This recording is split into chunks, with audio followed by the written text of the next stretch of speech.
Salut, salut, on poursuit toujours dans le chapitre 5. Cette fois-ci, on va s'intéresser aux figures et aux solides semblables. Qu'est-ce que ça veut dire que des figures sont semblables? Donc, quand on parle de figures, on parle de figures à deux dimensions, et quand on parle de solides, on parle de figures à trois dimensions. Donc, on dit que deux figures sont semblables si l'un est l'agrandissement ou la réduction ou la reproduction exacte de l'autre. Donc, si je prends mon triangle, je l'agrandis, je vais pouvoir dire que mon triangle A'B'C' est semblable au triangle ABC. Même chose, je peux faire agrandir mon prisme à base carrée, donc je l'agrandis, donc il a subi une augmentation, je vais pouvoir dire que les deux solides sont semblables. Un est plus grand que l'autre. C'est ça que ça veut dire. Et un énoncé hyper important dans ce bout-là, c'est qu'on nous dit que dans deux figures ou deux solides semblables, les angles homologues sont isométriques, donc les angles homologues sont isométriques, et les mesures des côtés ou arêtes homologues, quand on parle des arêtes, c'est pour les solides, les mesures des côtés ici, c'est pour les figures à deux dimensions, on nous dit que tout ça, c'est proportionnel. Même moi, ce qui m'intéresse, c'est de savoir qu'est-ce que ça veut dire le mot homologue. Donc ça, je te présente, ça c'est moi, hein, tu m'as reconnu. Donc moi, Éric Mercier, je suis enseignant en maths SN secondaire 4 à l'école Le Boisy de Victoriaville. Je te présente une de mes amies qui, elle s'appelle Erika Marcil, elle enseigne les maths SN4, mais elle est à l'école Le Bosquet à Rock Forest, qui est dans le coin de Sherbrooke. Puis mon ami Ernest Morel, qui lui est enseignant en maths SN aussi à l'école de la Haute-Cèdre de Forestville, là, dans le nord du Québec. Là. Fait que, ben, moi, je peux dire que Erika et Ernest sont mes homologues. Pourquoi? Parce que ils ont le même rôle, ils jouent le même rôle que moi dans une autre école. Donc, les deux autres sont des profs de maths SN secondaire 4, mais dans chacun de leurs écoles. Donc, nous, on y sommes des homologues. Et c'est vraiment le hasard si on a la chemise de la même couleur. C'est qu'on a magasiné la même journée au même magasin. Voilà, c'est pourquoi on a la même chemise. Donc maintenant, au niveau des angles homologues, quand on dit qu'ils sont isométriques, comment je vais faire pour associer le bon homologue avec l'angle d'origine? Par exemple, si je prends l'angle qui est ici, l'angle C, on remarque que c'est lui le plus petit des trois. Donc, je vais l'identifier. Je vais dire, OK, l'angle C, lui, il joue le rôle d'être le petit angle dans le triangle, alors que lui, il joue le grand angle dans mon triangle. Celui-là, c'est le moyen. Ben, je vais faire la même chose de l'autre. Je vais trouver le petit moyen grand. Et à ce moment-là, ça va être plus facile d'associer lequel est homologue avec lequel. Donc, je vais pouvoir dire l'angle C est homologue avec l'angle C' parce que tous les deux jouent le rôle d'être le plus petit angle dans chacun des triangles. Donc, même chose, hein, l'angle A avec l'angle A' et l'angle B avec B', parce que chacun joue le même rôle dans le triangle. On peut faire la même chose avec les côtés. Donc, on va pouvoir dire les côtés homologues. Donc, lui, la mesure de AB, donc, il joue le rôle d'être le petit côté de mon petit triangle. Lui, c'est le grand, lui, c'est le moyen. Et même chose pour l'autre, j'identifie qui joue le rôle du petit côté, du moyen côté, du grand côté. Et là, c'est plus facile d'associer qui est homologue avec l'autre. Donc, voilà. Et quand je dis l'expression proportionnelle, donc pour avoir des proportions, ça me prend des fractions.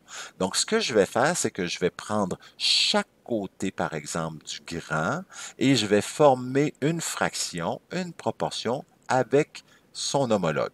Donc, je vais prendre la mesure de A'B', qui lui était le petit côté. Je l'associe avec le petit côté de l'autre, qui est la mesure de AB. Je fais ça avec le moyen côté, je fais ça avec le grand côté. Donc, ça s'appelle former des proportions. J'ai trois proportions ici, donc trois fractions.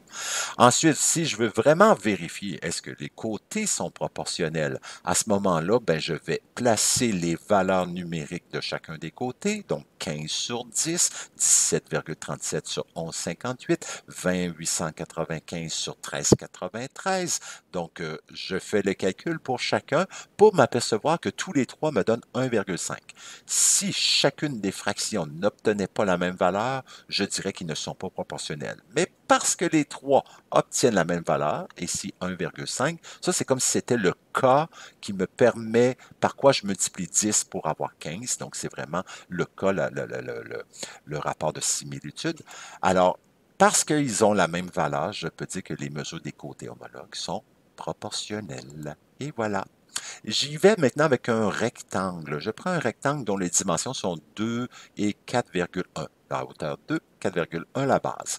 Je veux quadrupler les dimensions de ce rectangle-là. Donc, ça va m'en donner un plus grand. Donc, la base, combien va mesurer, et la hauteur, combien va mesurer? Bien, dans le fond, je prends les dimensions du rectangle initial, j'ai multiplié par 4 chacun, ce qui fait que lui va faire 16,4 et lui va faire 8 comme hauteur. Donc, si je prends le rapport des côtés, c'est-à-dire je prends le A'B', je le mets sur son homologue. Hein, le A'B' joue le rôle d'être la hauteur du grand. Je vais l'associer avec celui qui joue le même rôle, c'est-à-dire la hauteur dans le petit rectangle. Donc, je fais le rapport des deux, c'est-à-dire 8 sur 2, et ça me donne le 4. Ça veut dire que j'ai multiplié par 4, donc c'est normal que le rapport me donne 4. La base du grand sur la base du petit, donc 16,4 sur 4,1, ça me donne aussi 4.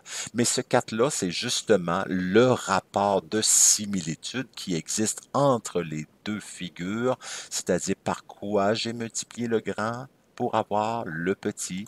Donc ça, on appelle ça le rapport de similitude. Et le rapport de similitude, ici, dans ce cas-là, c'est 4. Ça veut dire que mon grand rectangle est 4 fois plus grand au niveau de ses dimensions. Est-ce que l'aire du rectangle, du grand rectangle, sera 4 fois plus grande que l'aire du rectangle ABCD? Donc, grande question.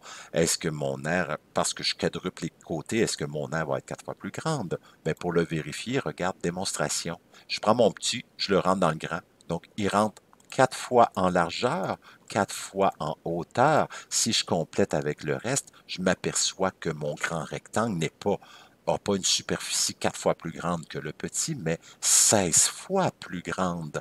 Donc non, c'est pas 4 fois plus grand, c'est 16 fois plus grand parce qu'il rentre 16 fois à l'intérieur. Donc voilà, je vais te faire la démonstration en comparant les aires de chacun. Si je calcule l'aire du rectangle ABCD, donc je vais prendre la base fois la hauteur. Ici, son aire, c'est 8,2.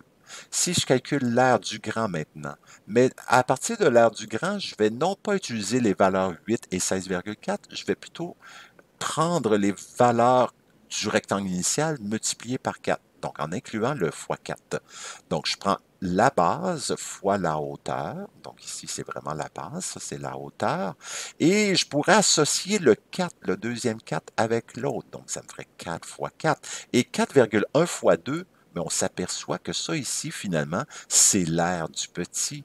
Donc, l'aire du petit fois 4, donc fois 4 à la 2 fois 16, donc il me donne 131,2. Donc à ce moment-là, on s'aperçoit que le rapport des aires va être le rapport de similitude au carré, c'est-à-dire 16. Donc l'aire va être 16 fois plus grande.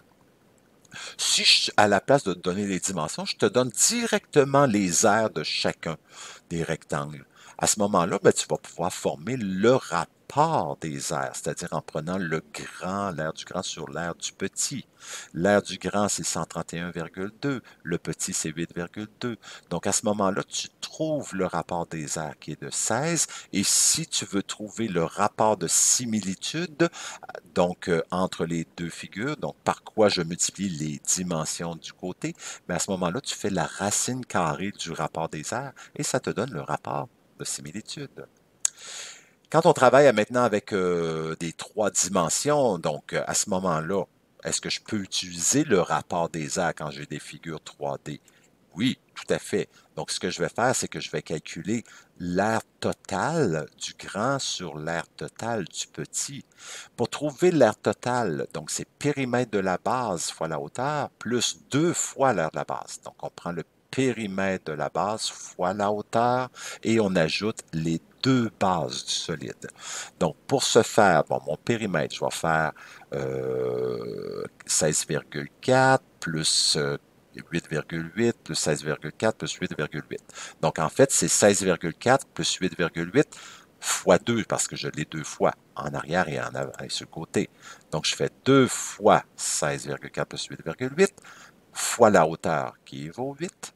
Donc, périmètre de la base fois la hauteur, plus 2 fois l'aire de la base. Hein. Ma base, c'est un rectangle qui mesure 16,4 par 8,8. Donc, 2 fois l'aire de ça. Je fais la même chose avec le petit. Hein. C'est le même principe, mais avec ces dimensions-là. Si je calcule tout ça en haut ici, ça va me faire 691, pardon, 4, et en bas 43,24. Et si je fais la division qui est sous-entendue, ben ça va me donner 16, donc ça me donne aussi le K carré. Donc, on s'aperçoit que le rapport des aires peut être applicable aussi au niveau des solides. Donc, ça veut dire que mon solide a une superficie 16 fois plus grande que mon petit parce que le rapport de similitude est de 4. Je vais te le démontrer maintenant pour le volume. Est-ce que le volume va être 16 fois plus grand, 4 fois plus grand? Bien, encore une fois, comme la démonstration pour les airs, je prends mon petit prisme, je le rentre 4 fois en largeur, 4 fois en profondeur, 4 fois en hauteur. Si je remplis tout ça, je m'aperçois que j'aurai pas, mon volume ne sera pas 4 fois plus grand, ni 16 fois plus grand, mais il va être 16 plus 16 plus 16 plus 16, 16 fois 4, donc 64 fois plus grand.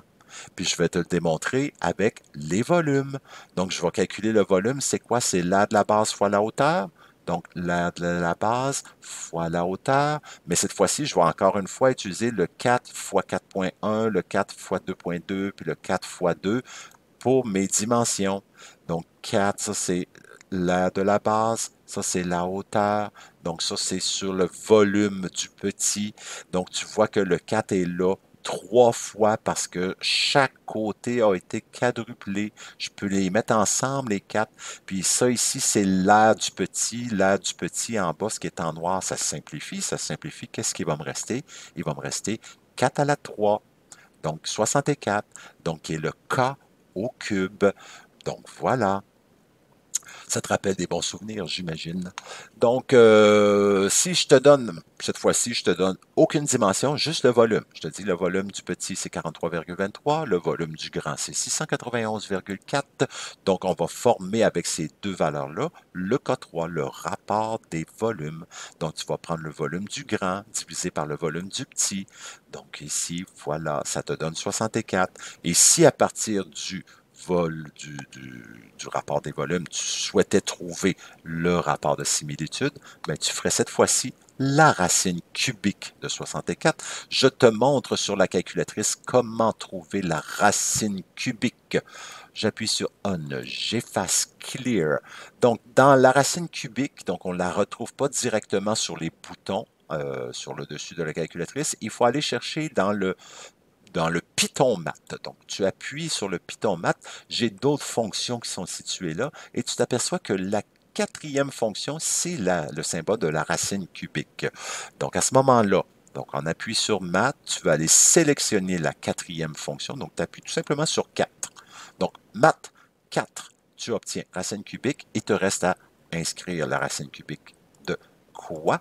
Ferme la parenthèse, Enter. Donc, ça veut dire que mon cas vaut 4. Et voilà pour la calculatrice. En résumé, donc si tu as le rapport de similitude, que tu souhaites trouver le rapport des aires, ben, tu prends le rapport de similitude et tu le mets exposant 2. Donc tu trouves le carré.